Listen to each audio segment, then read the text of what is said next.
presidentes, porque realmente cuando alguien es presidente se le sigue diciendo presidente toda la vida. Muchas gracias por acompañarnos, Gisela, Eduardo, Marco, Baltasar.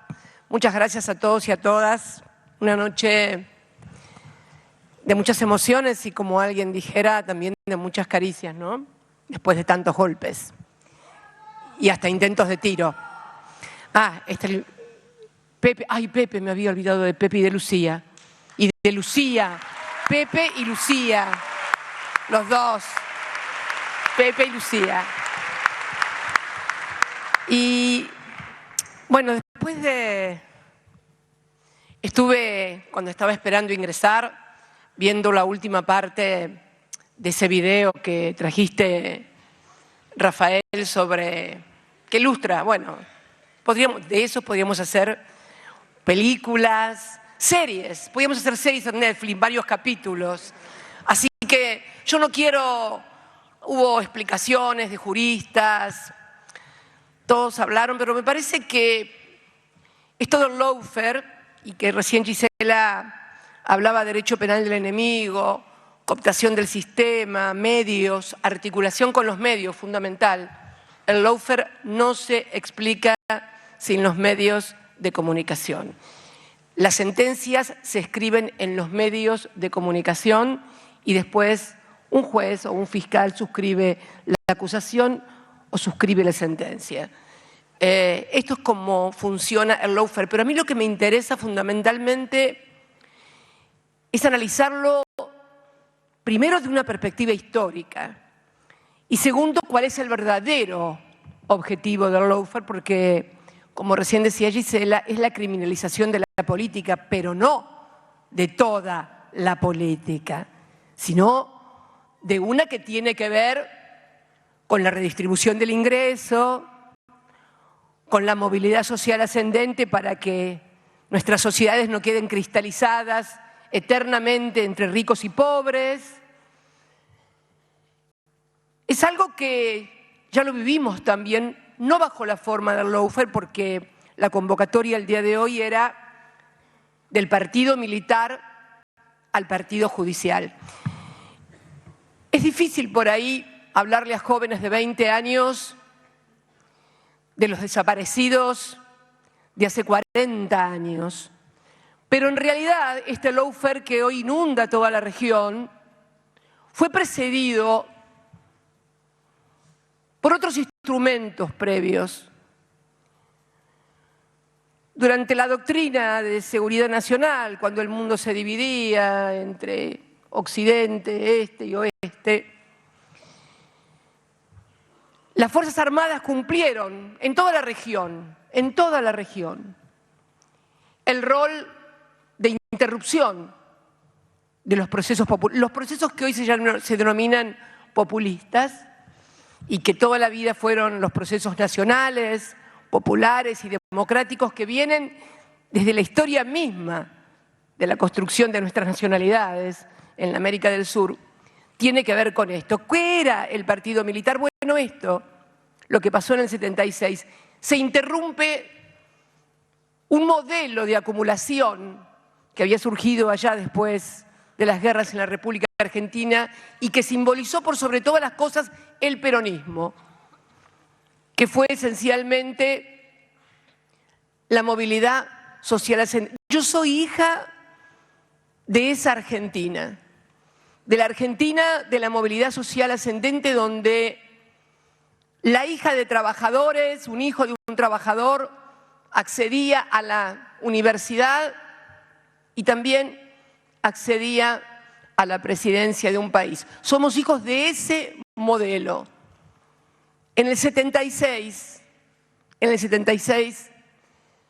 se quiebra esa Argentina de producción y de trabajo. Había habido otros golpes de Estado que habían desalojado al peronismo del gobierno en el 55, la revolución fusiladora, pero es directamente el golpe del 76 el que marca a fuego y destruye ese modelo de país, ese patrón de acumulación que no solamente era económico, era cultural. porque era la Argentina donde se progresaba a través del trabajo y donde era posible creer que si estudiabas y laburabas, te iba a ir bien. Esa era la Argentina. Y esos golpes, tal vez el más sangriento acá en la Argentina y también en Chile,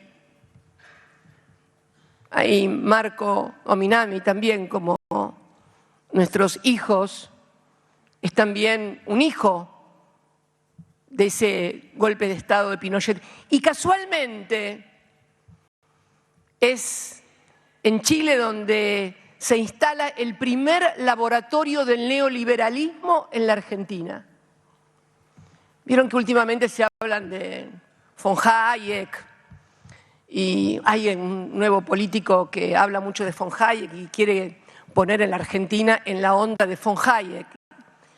Von Hayek fue un economista de la Escuela de Chicago junto a, se me fue el nombre ahora, de Milton Friedman, los años no vienen solos, dicen, Milton Friedman, y se instaló ese laboratorio neoliberal en Chile con la dictadura de Pinochet.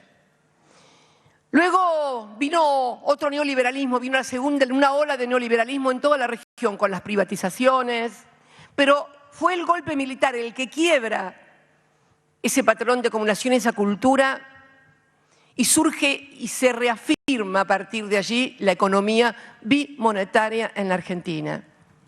Discúlpenme que hable tanto de economía últimamente, pero créanme que todo lo que pasa y todas las persecuciones y todo lo que se sufre tiene que ver con la economía, tiene que ver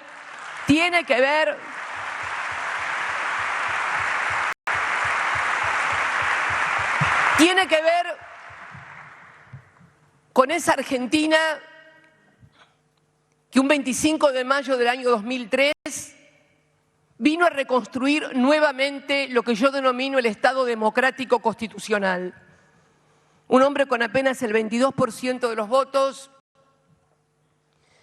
construyó esa Argentina que venía de muchas tragedias, de la tragedia de la dictadura, de la tragedia de las privatizaciones, del modelo neoliberal. Y fue precisamente que junto con esa reconstrucción también hubo una reconstrucción de memoria, verdad y justicia, porque parte de esta persecución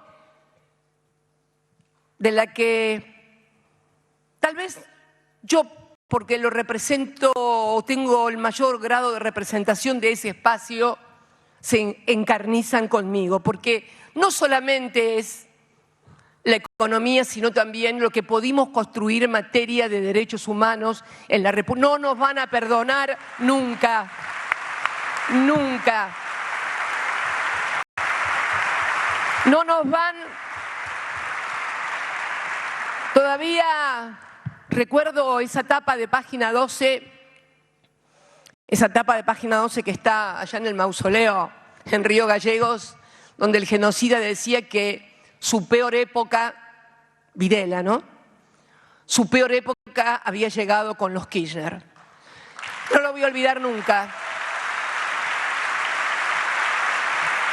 Y realmente cuando Néstor llega al gobierno, el reclamo por memoria, verdad y justicia, José Luis, Rafael, no existía en la Argentina, no estaba en las encuestas, no figuraba. Los organismos tercamente, madres, abuelas, hijos, familiares, seguían marchando, pero es más, hasta hubo ofrecimientos de declarar constitucional las leyes de la impunidad, que por supuesto Néstor rechazó. Y yo tuve, José Luis, queridos presidentes, amigos, amigas, el honor de ser una legisladora de las que votó precisamente por la nulidad de esas leyes de la impunidad. Y la verdad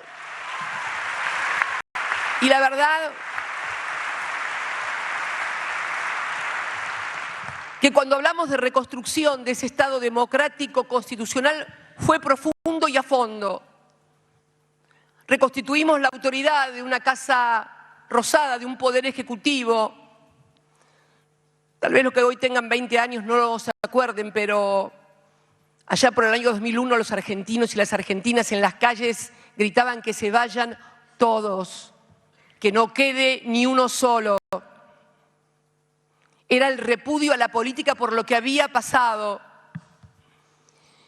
Y se reconstituyó también el rol del Poder Legislativo, que para los que no lo recuerdan tampoco, el otro día alguien que lanzaba su candidatura a presidente del partido de la oposición, que parece que hubiera salido de los cráteres de Marte descubiertos últimamente, porque hablan mandando a la casa a unos y a otras, formaba parte de ese gobierno que se quedó sin gobierno cuando su propio vicepresidente denunció que habían sobornado a los senadores de la oposición, a los peronistas de ese momento, para sancionar la ley de flexibilización laboral. Sí, jóvenes y jóvenes argentinos, peronistas, libertarios, de Cambiemos, sí, hubo un gobierno, el primer gobierno de coalición o primera alianza,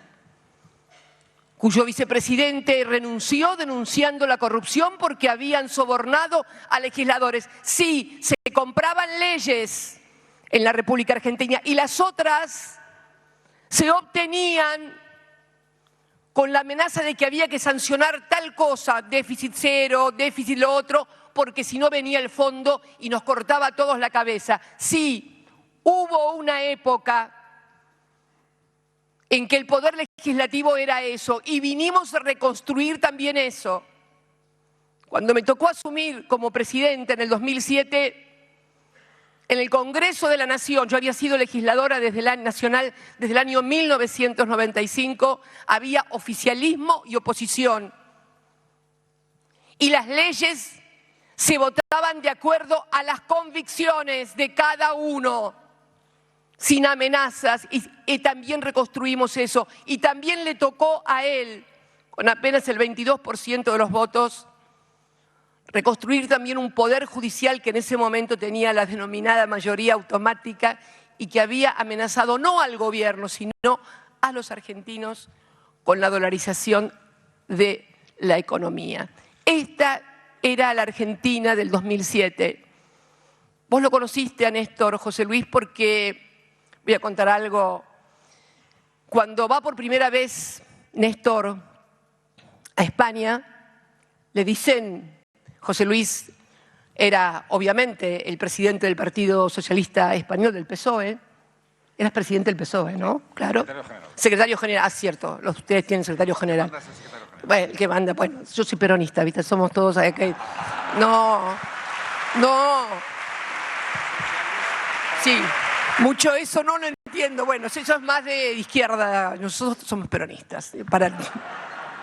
Pero, y sí, la verdad. Bueno, nada. Y entonces le dicen, no, ¿para qué lo vas a recibir a José Luis Rodríguez Zapatero? Si no van a poner... Claro, la derecha, Aznar reinaba, más que gobernaba en España. Y Néstor dijo, aunque no tenga un voto, los voy a recibir igual, dijo. Y lo recibió. Y bueno, y después José Luis en una elección maravillosa en la que prácticamente era imposible que ganara el PSOE, fue presidente del gobierno español.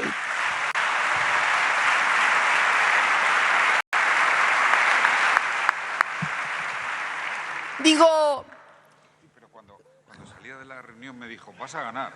Ah, sí, vas a ganar, le dijo. Sí, él confiaba mucho en sus intuiciones, en sus sentimientos. Pero, ¿qué quiero decir con esto? Que se inició en el año 2003 la construcción de una nueva Argentina. Y no es un relato ni fundacional, ni como quieren decirlo, como que cada cosa... Y sí empezó una Argentina diferente, porque además ese hombre junto con Lula en Brasil en simultáneo, decidieron pagarle al Fondo Monetario Internacional para que nunca más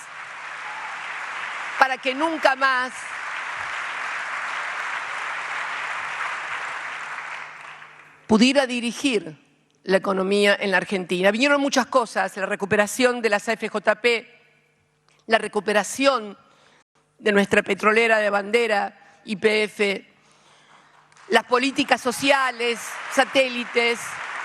Miren, y al mismo tiempo en toda la región, los gobiernos de Rafael Correa en Ecuador con su revolución ciudadana, Lula en Brasil con el PT, Evo Morales con el movimiento al socialismo, Hugo Chávez en Venezuela, querido Hugo. A mí cuando iba a Europa me preguntaban, pero los populismos ahí, el chavismo, el Pepe, el Frente Amplio en Uruguay, Fernando Lugo en Paraguay, fue la década virtuosa, no lo digo yo. Hay un libro de Tomás Piketty que está analizando ahora donde dice que fue el momento donde más se redujo la desigualdad económica y social en la región. Esta es la clave. Esta es la clave. No nos persiguen porque somos populistas o de izquierda o de derecha o de abajo y de arriba. No, porque igualamos a las sociedades, porque la justicia social, el derecho de los trabajadores a participar activamente en el Producto Bruto de lo que producen. El partido militar cuando golpea el gobierno peronista del 76 bajo la excusa de la guerrilla, que quiero decirles a todos los que no vivieron aquella época que la guerrilla ya había sido derrotada militarmente en nuestras regiones. Habían tenido derrotas políticas previas y luego fueron derrotados militarmente. Fueron la excusa para lo que vino después, que fue toda la oleada neoliberal. Pero quiero decir con esto que de la misma manera, en ese momento los trabajadores participaban en el 51% del Producto Bruto económico del país. Exactamente la misma participación que tenían en diciembre del año 2015.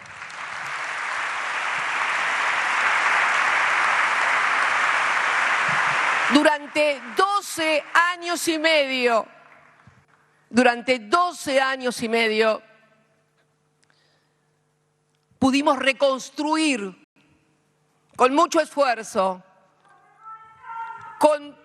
yo no sé si los mejores, porque sería, pero miren, ustedes vieron todo lo que se construyó a partir del año 2015, de diciembre del 2015.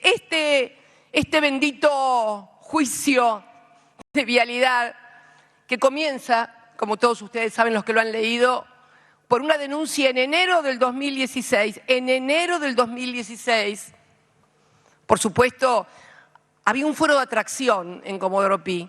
Todas las denuncias, las 600 y pico denuncias, siempre caían en dos jueces. Uno que ya no está, y no lo voy a nombrar, y Ercolini, el juez del lago escondido, de los chats del lago escondido. No, ni silbemos, no. Y fundamentalmente se inicia ahí, ya se había comenzado en Brasil con Lula, la etapa del lawfare. ¿Qué es el lawfare? Lo que el partido militar fue a los gobiernos populares del siglo XX, de la primera mitad del siglo XX en América Latina, el lawfare es a los gobiernos nacionales, populares y democráticos del siglo XXI exactamente lo mismo. Exactamente lo mismo.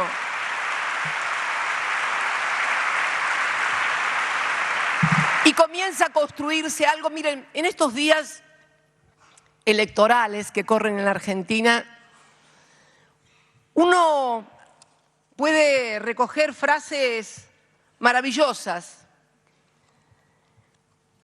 porque de aquella construcción que comenzaron a partir de la nueva oleada de neoliberalismo que comienza en diciembre del 2015 en la Argentina, que comienza también luego en Ecuador, que comienza con la destitución de Dilma en Brasil, comienzan a construir la teoría de que se robaron todo, se llevaron todo, están endeudados, tuvimos que volver a endeudar, tuvimos que contrajimos 100.000 millones de dólares de deuda para pagar la deuda de ellos. Claro, se olvidan de las cosas que dijeron. Yo quiero recordar alguna frase, tal vez si la podemos, la primera, la de Nicolás Dujovne, un ministro de Economía, José Luis, ministro de Economía que finalmente con el gobierno anterior terminamos en el Fondo Monetario Internacional, decía, cuando le tocó asumir como ministro, Argentina tenía niveles de endeudamiento bajísimos, tanto a nivel del gobierno como a nivel de las empresas, como a nivel de las familias. Hace unos días más, uno de los candidatos de la fuerza de la oposición, que gobierna la ciudad, dijo que cuando asumió Macri en el 2015, cuando le preguntan si iban a sacar el cepo es la figura que no permite que cualquiera compre todos los dólares que nosotros lo tomamos como medida de administración en el año 2012 y era de 2.500 dólares por mes, ahora es de 200 dólares. Era diferente, dijo en el 2015. Había reservas en el Banco Central. Fíjense, no lo dije yo, lo dijo el jefe de gobierno del candidato. No se puede hacer lo mismo que se hizo en el 2015, porque en el 2015, cuando llegó Mauricio, había reservas en el Banco Central. Y ayer nomás, leyendo La Nación, vieron que yo siempre leo y que le traigo las novedades, no hay que leer, hay que leer, hay que leer. Hay que leer a todos y escuchar a todos. Un reconocido economista radical, cuando le preguntan de los salarios, ¿cómo van a hacer con los salarios que hoy están tan rezagados, los salarios reales? ¿Cómo van a hacer si hay que hacer ajuste fiscal y ajuste monetario? Bueno, es que a diferencia del 2015, hoy los salarios reales están rezagados. Bueno,